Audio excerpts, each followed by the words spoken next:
Today is Holy Thursday, the evening or the night before Jesus died. And it is also called Monday, Thursday. Monday comes from the Latin word mandatum, command, or order, or autos. Thus, this is the day the Lord has commanded us. Usually, what would a person who is about to die do? He gives his will to his family. And for us, the last will, the last words o huling habilin of a dying person are very important. And that is how we should understand the words of Jesus on that night before he died during the Last Supper. Few hours before he died, Jesus left us two commands. The first one was explained by St. Paul in our second reading, taken from the first letter of Paul to the Corinthians, chapter 11, verses 23 to 26, where St. Paul said, the Lord Jesus Christ, on that night before he was betrayed, he took bread. He said the blessing. He broke the bread, distributed the bread to his disciples, saying, take this. This is my body, which will be given up for you. Do this in remembrance of me. After dinner, he took the chalice filled with wine, gave it to his disciples, saying, take this. This is the cup. This is the chalice of the new covenant, which will be sealed with my blood. Drink it, and every time you drink from it, do it in remembrance of me. Do it in memory of me. That on that night before he died, Jesus instituted the sacrament of the Holy Mass, the Holy Eucharist, as a legacy and as a source of blessing and salvation for his people. Along with the institution of the Holy Eucharist is the institution of the sacramental priesthood, a group of the chosen ones who would lead, who would preside over the celebration of the Holy Mass. And so, on that night, before he died, Jesus commanded his disciples to do this in my memory, meaning continue to celebrate the Holy Mass, the holy sacrifice of the Mass in his memory. The second command can be found in the Gospel reading, which is taken from the Gospel of John, chapter 13, verses 1 to 15. And according to John, while having dinner, Jesus left the table, he took off his coat, wrapped himself with a towel, drew water from a basin, and he washed the feet of his disciples.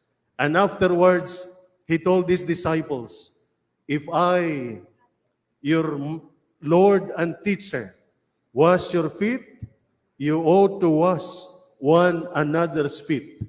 I have given you an example to follow, that as I have done to you, you must also do.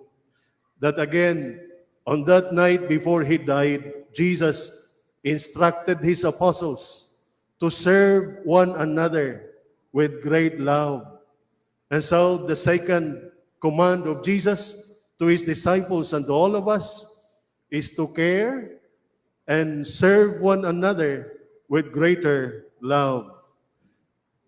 Do this in my memory, meaning continue to celebrate the holy sacrifice of the Mass, and wash one another's feet is to serve one another. These are two precious commands of Jesus that every true believer must do. These are the two commandments of the Lord that are closely related, that it is not good to keep one without the other. The celebration of the Holy Eucharist will encourage us to serve one another. And serving, loving, or helping one another give meaning to our celebration of the Holy Mass. These two commandments of Jesus were taken seriously by the early Christians. In the Acts of the Apostles, chapter 2, we learn that the disciples gather on the first day of the week, every Sunday, to listen to the teaching given by the apostles, to break bread, and to partake of the Holy Supper. Then, not only that, they also obeyed Jesus' instruction to take care of each other's needs. Thus, in the Acts of the Apostles, chapter 2, verse 42, it says, "And they eagerly continued to listen to what the apostles taught, to fellowship with them, to share food, and to pray." And in the Acts of the Apostles, chapter 2, verse 44, it says, "All the believers continued in their fellowship, and each one's possessions, each one's properties were shared by all of them, that they live everything in common." Brothers and sisters, this is the picture of true Christian society, a Eucharistic people, joining together in worshiping God and working together to provide each other's needs. The disciples, however, did not remain faithful to these commands of Jesus.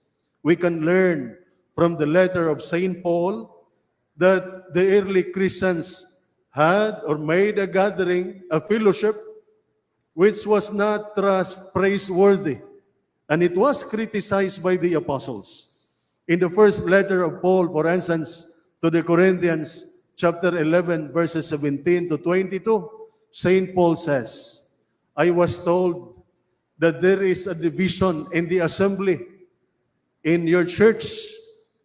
When you get together, it is not really your intention to eat the Lord's Supper, because some of you think only of their own stomach, and some of you get drunk. Don't you have a home?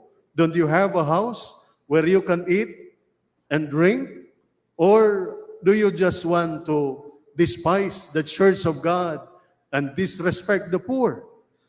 These words of St. Paul, we can understand that the society of Christ's followers can be repulsive, disgusting, and frustrating if they are indifferent to the feelings and condition of every member of their community. That their breaking of bread will lose value, and their gathering, their fellowship, should not be called the Lord's Supper if they do not care about the needs of every member of their community, especially the poor. Thus, brothers and sisters, today's celebration urges us to understand and feel these teachings of Jesus.